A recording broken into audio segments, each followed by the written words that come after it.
everybody, welcome back to Great Northwest Weaponry. This is Thomas, and today we are taking a look at the Hakim, Egypt's semi-automatic copy of the Lungmen AG-42.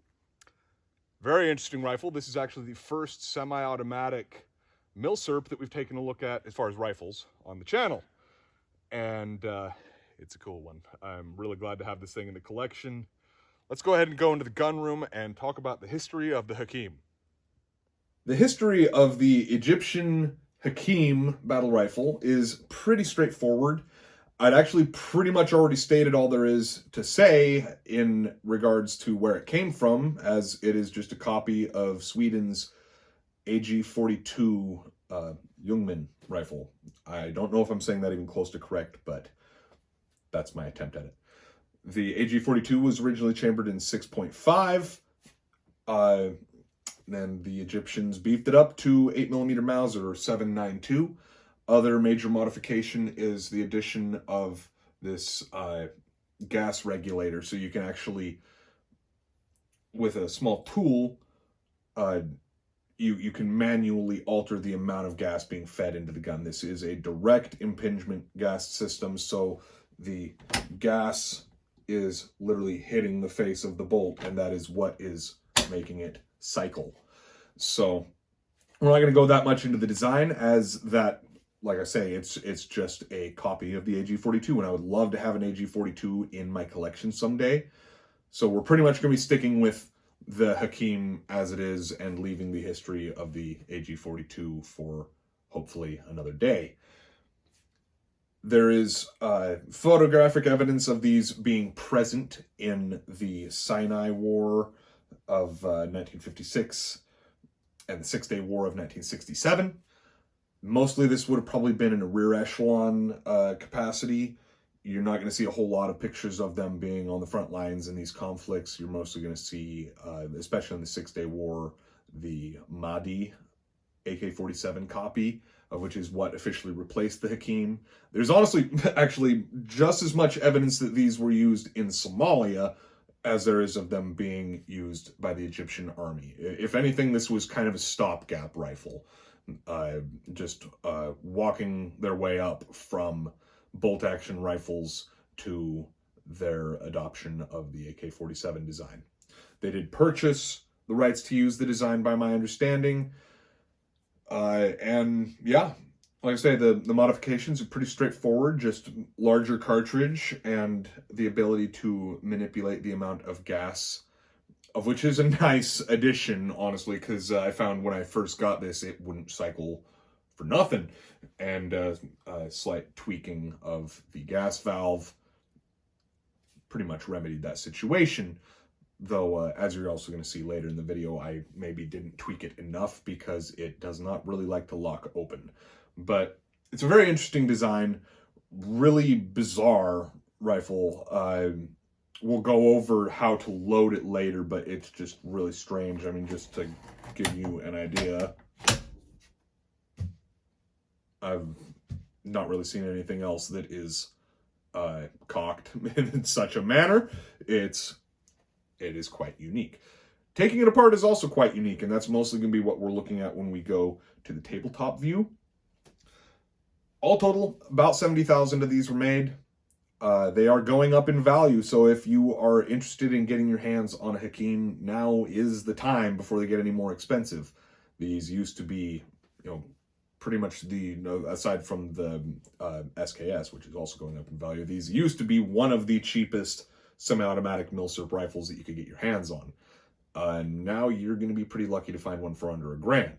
Anything is possible. You may find one for under $1,000, but I got pretty lucky with this one. Honestly, they're just getting expensive, and even more so for the carbine variant of this rifle, the Rashid carbine, of which is, I believe, chambered in 7.62 by 39. But yeah, it's a beauty. It's got the monstrous muzzle brake on the front end.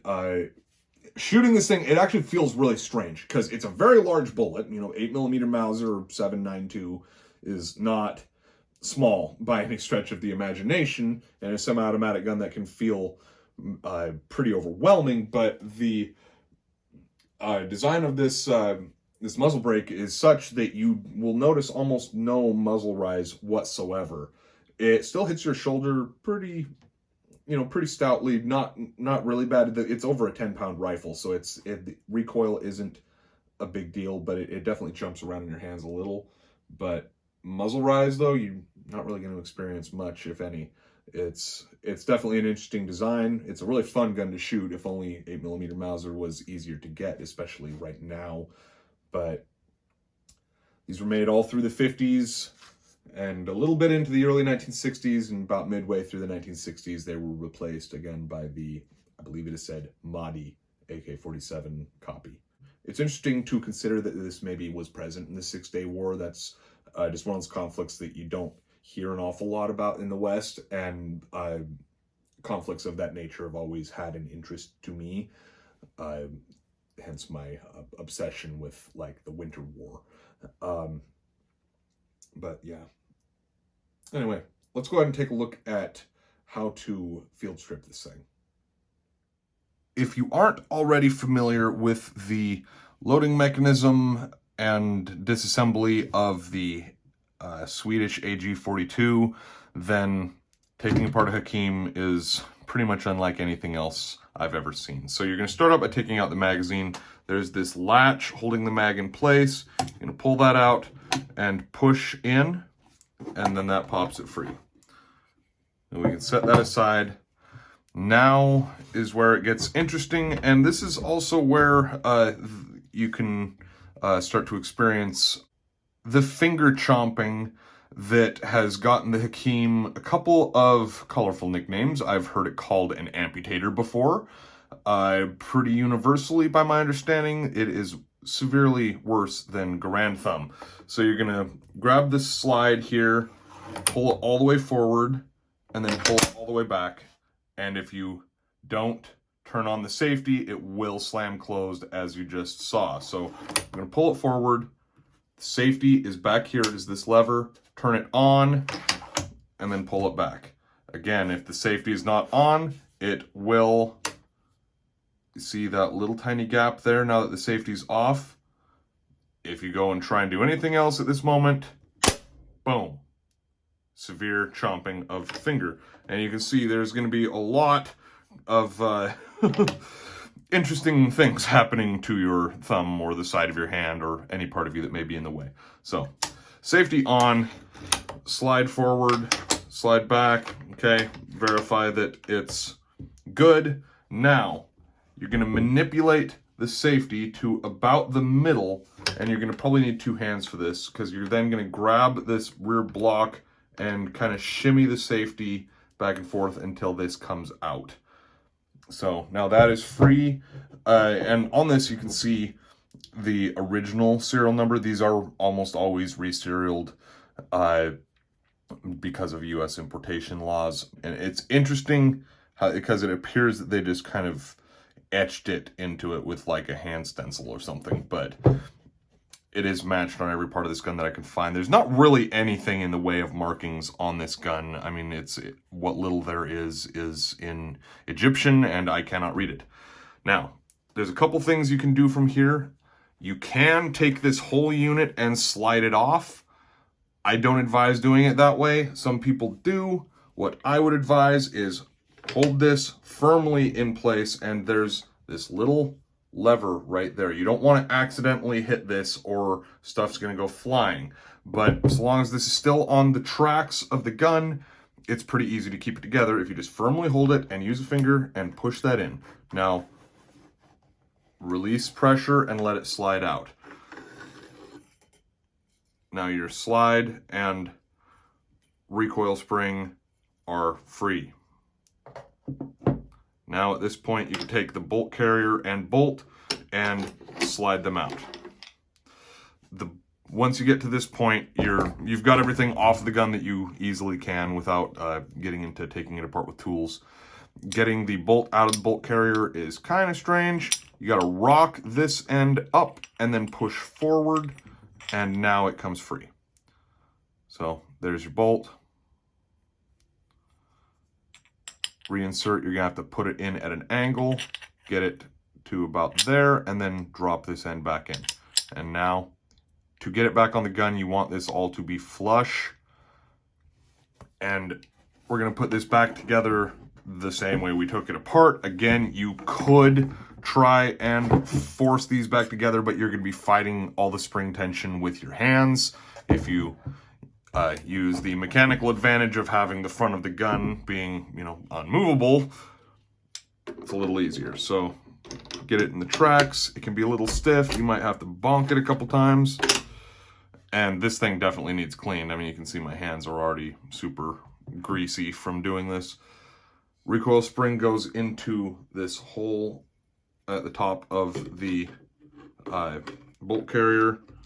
Make sure you're lined up in the tracks on the sides and slide it all the way forward. And it should stay so long as you don't hit that lever on the back. If you do hit that lever on the back, again, this sliding dust cover mechanism is going to launch off the back of the gun if you don't put this back into place.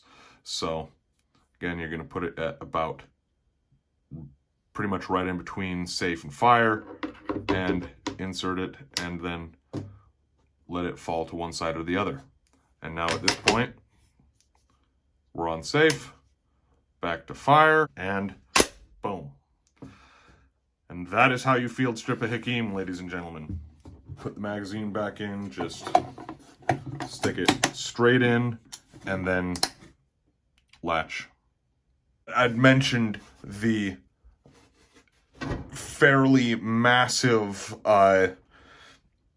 muzzle brake on the end of this thing, so closer peek at that. And if you're familiar with Swedish bayonets, I don't actually have a Hakim bayonet, but this would be very similar to the same bayonet that you would see on Swedish Mausers, except the sides would be wood paneled instead of a metal tube. So the attachment point is interesting. It actually attaches right there, and then just kind of sitting here with a barrel band. So love to get one someday. They're interesting. They're two-toned for one, which I find to be kind of cool, but that's that. Let's go ahead and take this back out to the range and show you how to load it and put 10 more rounds through it. Loading the Hakim is a risky proposition. So what you're going to do, you're going to grab the serrations on the side, or you can use this bar here, though this is actually meant to deflect brass coming out of the gun away from your hand or your face. But push that sleeve forward and pull back with the magazine, and it should lock. Why I say this is a risky proposition is when you're doing this, there's a little space right there.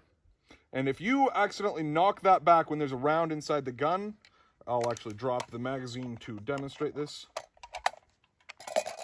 If you accidentally hit this while there's a round inside the gun, chomp. Your finger is not going to be having a great time. So stick magazine back in and lock it. You can load the magazine, then insert it, though these were actually intended to be fed with stripper clips to the top. When you initially pull it back, there's not that gap, and therefore you can't accidentally engage it, or you can put the safety on, and that will stop the bolt from traveling. But since it is locked fully back and not in the slightly forward cocked position, we can load. And even though I started the video with 5 rounds, these guns actually hold 10. That was more for conservation of ammo than anything. Also, this should lock open on empty. I probably need to up the gas pressure a little bit. We discussed the gas pressure modifier. I don't really know what to call it.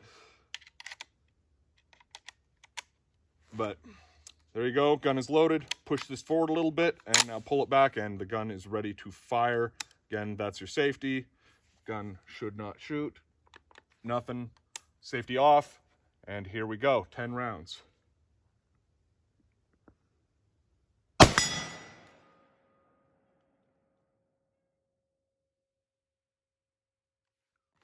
Must not have picked up a bullet, or or it is dead.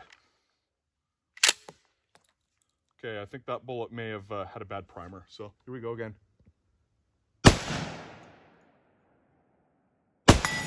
That target's dead. We've got a farther target though, so I will start shooting at that one.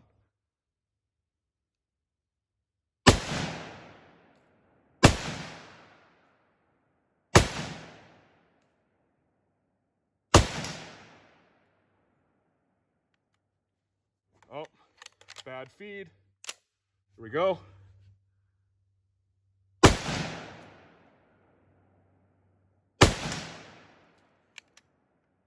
And that's it. Again, it should lock open.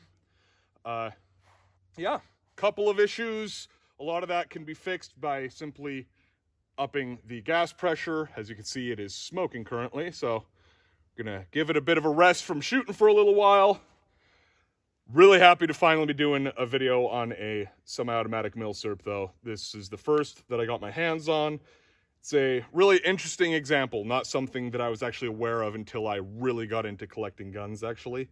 But anyway, hope you all enjoyed the video. It's been Thomas, Great Northwest Weaponry, and we'll see you next time.